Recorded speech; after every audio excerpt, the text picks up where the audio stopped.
Hello dear students, welcome back to E-Classes of Commerce Standard 12.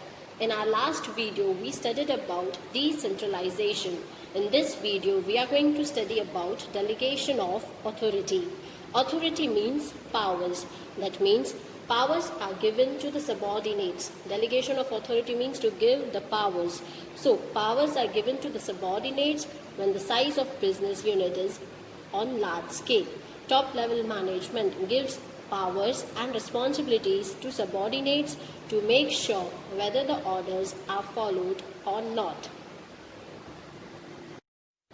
Here, in the process of delegation of authority, we can see that there is a manager and there is a subordinate.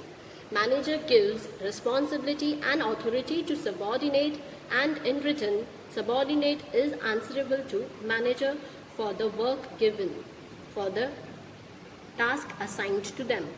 Whether the task is performed well or not, that is answerable by subordinate to the manager. Now let's have a look on definition of delegation of authority. Let's read the definition. Delegation is the entrustment of responsibility and authority to another and the creation of accountability for performance. It also refers to conferring authority to another, usually a subordinate. That means delegation of authority is a process in which powers are given to subordinates to get the work done from employees in a given period of time. And subordinate accepts such responsibility consciously. But the final completion of work and its responsibility rests with the upper level administration only. He cannot free himself from that. Now let's study the importance of delegation of authority.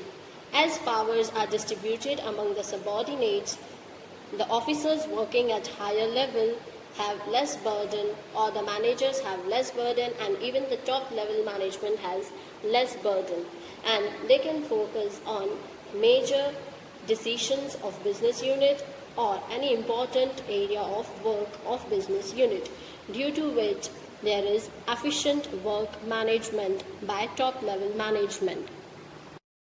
Second point, development of employees. As powers to take decisions are distributed among subordinates related to their work, so this way they get opportunity to work and they get opportunity to take decisions on their own, due to which their confidence is increased to take logical decisions, and hence employees' development is seen. Third point, motivation. Due to delegation of power, employees have the right to take decision on their own, due to which they feel their importance in business unit, and simultaneously their skills and abilities are also developed. This way they gain psychological benefits and their self-confidence is boosted, and right kind of motivation is obtained. Fourth point, benefit of specialization. If business unit is on large scale, decentralization is adopted, due to which different kind of work is assigned to different employees as per their skills, abilities, excellence and capacities, due to which business unit can get benefit of specialized skills. That means in decentralization, right kind of work is given to right person.